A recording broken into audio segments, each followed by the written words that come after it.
Good early evening. It's 4:02.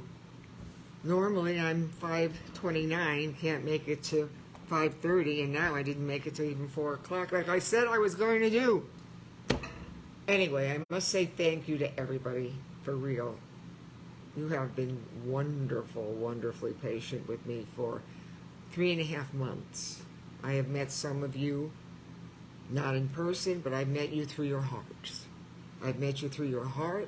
I've met you through your souls. I can tell by your messages. I can tell by everything that comes over into me, through this little phone, the internet. I can tell everything I need to know about you. And I wanted to say thank you. I had a wonderful surprise. And usually the table of contents comes first. Hi, Lisa, my dear, my fan club president. Lisa and her Patty got my books, both of them, today from Amazon. She sent me a picture and said she got both her books today. When I'm finishing up everything, she got them so she can follow along in the table of contents. Thank you, Patty, and Lisa. Thank you, Lisa, for everything. And I know the best is yet to come. We've got a lot more work to do. So I'm going to read the table of contents as a finale, where most of the time it's read first. And I might have also read it first, but I don't want to go back through all that and see. I can't do that right now. So I just say thank you, and especially Patty. So I know there's 2 books went out to some people in the Panhandle. I think it's Crestview, small town. Even if it's not Crestview. Patty, Nikolai, and Lisa O'Brien, who I met. Lisa would text me on and off. She would comment on posts that I do previously. I mean, she just would always kind of come on when I was doing other things. And then she got it with me with my story, seriously, and I held their hands with a hospice heart. So, thank you so much. And I'm going to take the week off. To people who want to know, yes, I'm doing a writing seminar on Monday at my church, JPPIC, Jesus People Proclaim International Church. I'm going to do a 2-hour, just an overview of how to get started writing, which people have always asked me, well, how do I get started writing? Just start. So I'm going to be doing that. Everybody is welcome. It's not just for the church. This happens to be where we're going to be having it, my house of prayer. So that was that. And so then I'll start back up with my book on Tuesday, the 19th. And I must tell you that I'm going to do it very differently. I might take 3 days to read a chapter. I might take a week on a chapter. It depends. They might be a little shorter. Instead of 25, 30 minutes, it may only be 15, 20. But I'm going to ask you questions, and I'm going to have you feel. That's what I always say. I don't want you to see me. That's nice. I don't want you to necessarily touch me. That's nice. I want you to feel me. That's the best. Feel me. Feel my heart. Feel the love I had for my husband, who's passed all these years. Feel the love that I've carried through into my books, through my writing. And then I will say right. So I am going to just put my glasses on one last time for a while. I do need a break, even from myself. I always say that. I do need a break from me. So I'm just going to review what you have learned, what you've absorbed, what you have absolutely taken in, what some of you have been through, everything. It's just been a phenomenal journey. I mean, I'm amazed not only that I could write all this, that's a gift from God, but I just want to rehash, because here's some of the descriptions that you are going to be able to say, that one works for me. This one was what I felt. I went through that. I know my cousin's going through that. I know my father's going. I write about life. If there's one thing you know about me, I do not make stories up. When I write about people, emotions, feelings, courage, strength, hope, hate. Yeah, sometimes I can hate. Then I can always take it back. But I'm saying I write about feelings and emotions. I'm just not good at fiction, which is not true. I'm nonfiction, which is true, and that doesn't make sense. You'd think with a non in front, then it would be not true. That's just wrong. However, this is it. Now, I'm going to just read the table of contents, and I'll just read the chapters for you. This book contains 24 stories, and if you didn't go to this book before, do it now. Get it. It's going to save you a life and maybe somebody else's, because these stories are about everything that is going through life, and you can do it. This book contains 24 stories about people who have addressed issues pertaining to death, love, loss, grieving, and the recovery process. It is the sequel and a companion book for my own personal story and the loss of my husband, Dr. Jeffrey A. Mintz, from AIDS in 1994.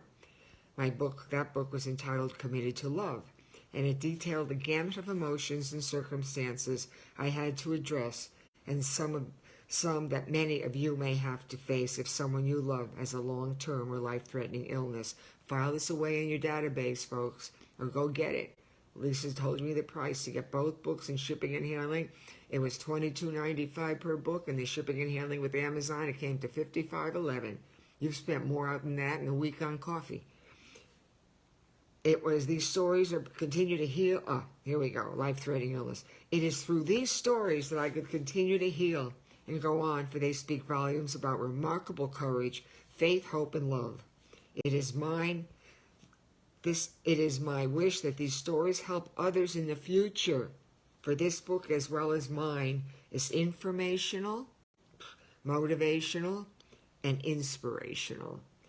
Informational, motivational, and inspirational. A lot of ationals there. These are true stories that include hospice patients, their families, friends, and the professional personnel who assisted them making difficult choices. Their experiences include life-altering situations and involve making difficult choices. However, through the most challenging of times, these stories epitomized and represented the strength and faith that is the hospice philosophy. I say, quote, quality of life through the end of life, end quote. So these are some of the chapters that you read along with me. Chapter 1, he was staying involved until the end as he sang Spanish hymns to his dying mother. Chapter 2, he finally had the truth about his illness, and now he could deal with the facts because he knew them. Chapter 3, their love, devotion, and maintaining a sense of humor gave them the strength to go on. His two sisters lost both parents within 24 hours.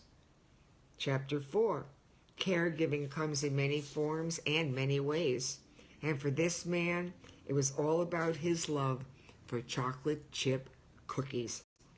And remember, all these are on Facebook. Everything from my book, everything's on Facebook. Just go back through them. Or if you do get the books, great. But if not, Facebook.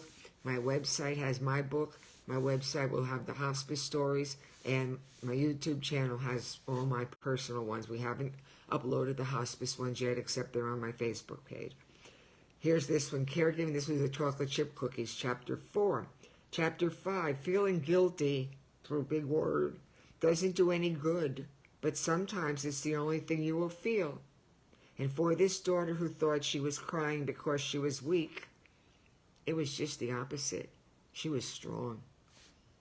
Chapter 6, after his tragic year, a son questions whether he will ever have fun, laugh, or feel alive again. When I read these must be pertaining to you, some of you, that's for sure. There's no way you cannot feel some of these. Chapter 7, a wife sat reading her in her Bible, praying for peace. She was caught in a catch-22, for she was cherishing every moment while this time was over. This wife, cherishing every moment, but the other hand, she was wishing it was over for her husband. Chapter 8, a wife questions how she will start over after her husband's death and what she will do with her time alone. That was a big one. Chapter 9, when a life-threatening illness tested the power of his faith, he envied those who truly believed in God. There's faith throughout my entire 2 books. You have to. And when the story is made into a movie or a series, or this hospice book is a series, or I have a talk show, or who else is going to come along to open up that one big door, You're going to have a lot of faith in that story, a lot of love, a lot of devotion, a lot of commitment, but there'll also be a lot of other emotions. But for the right person, when they come along, everybody, please think outside your little internal box and get my stories to the people who make the movies and who do the series, and get me out, because these stories are life-saving. Chapter 9 again. When a life-threatening illness tested the power of his faith, he envied those who truly believed in God. Chapter 10.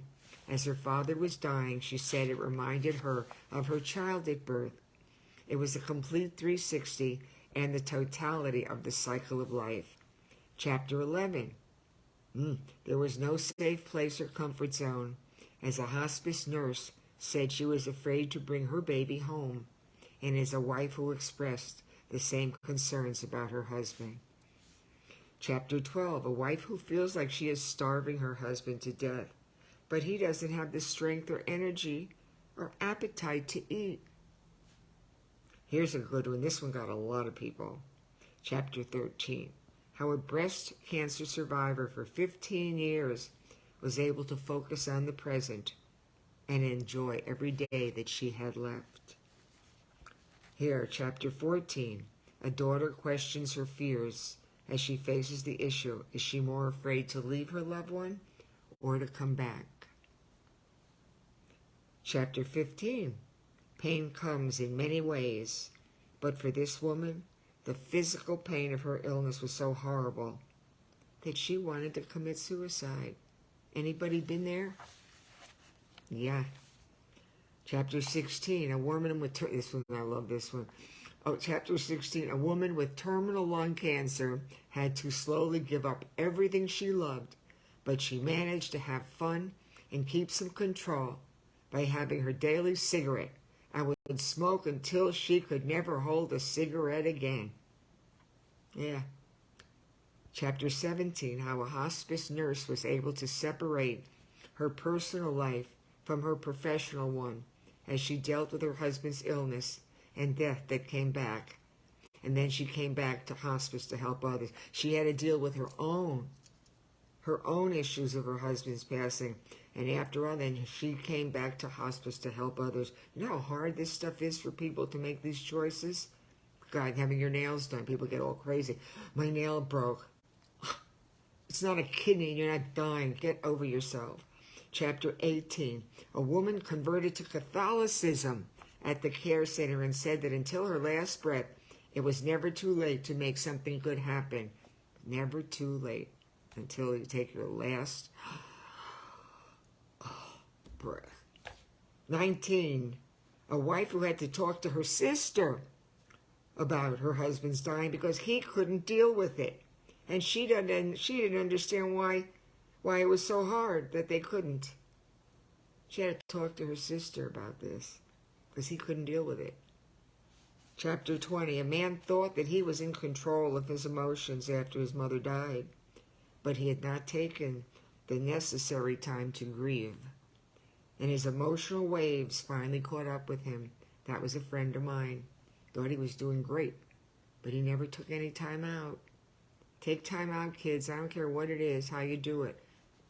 Find a little time every day for yourself, or take a week or two and just shut yourself off from it. But you got it. If you're grieving the loss of someone you love, you take as much time as you need.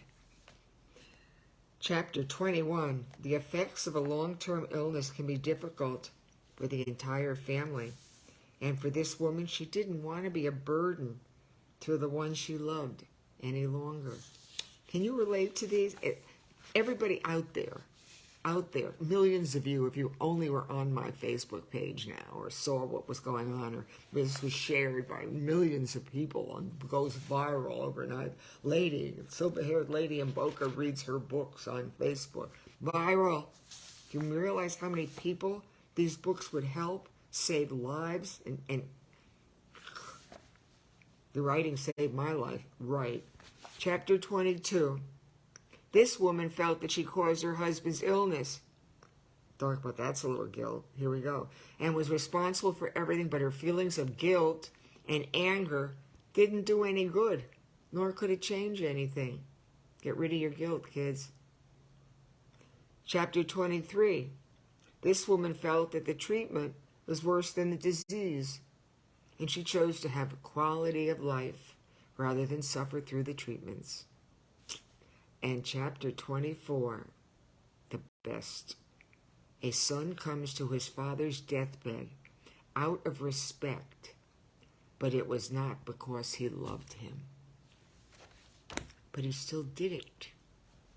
Very good. I said 15 minutes and we're on. So, Committed to Love, a woman's journey through love and loss. And I held their hands with a hospice heart. Stories of hope, faith, love, and loss. I am taking the week off. I shall be back on the 19th. And whatever words God gives me to use for my book this time, because I read it the last time, chapter. But however he wants me to stop and speak to you, I will. I feel one of the greatest gifts he gave me was a positive attitude. And I reflect that on serious subjects. I reflect that. I laugh at myself mostly because I'm a mess, a good mess. God can take a mess and make a message. So, my message to you is shalom. We spent a lot of Friday nights and Fridays together.